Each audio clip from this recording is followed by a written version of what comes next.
திண்டிவனம் ரயில் நிலையத்தில் பயணிகள் ஏறும் முன்பே திடீரென ரயில் இயக்கப்பட்டதால் 7 மாத குழந்தை உட்பட 4 பேர் தண்டவாளத்தில் தவறி விழுந்தனர்.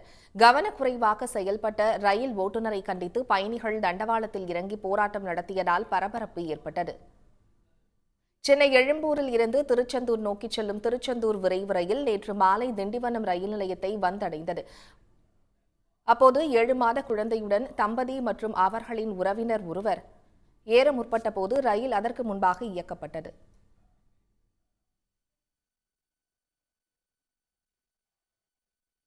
இதனை கண்டதும் அபாய சங்கிலியை சக பயணிகள் இழுத்து ரயிலை நிறுத்தியதால் 4 பேரும் சிறு காயங்களுடன் உயிர் தப்பினர். இதையடுத்து கவனக்குறைவாக செயல்பட்ட ரயில் ஓட்டுநரை கண்டித்து சக பயணிகள் ரயிலை இயக்க விடாமல் தண்டவாளத்தில் இறங்கி போராட்டத்தில் ஈடுபட்டனர்.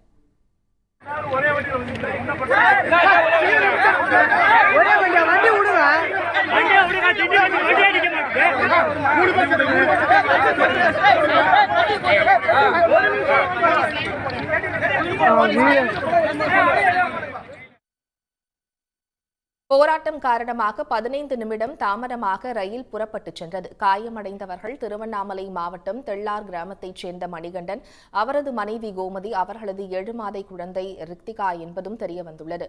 அவர்களுக்கு திண்டிவனம் அரசு மருத்துவமனையில் சிகிச்சை அளிக்கப்பட்டு வருகிறது. உடனுக்குடன் செய்திகளை தெரிந்து கொள்ள சன் நியூஸ் பெல் ஐகானை கிளிக் பண்ணுங்க.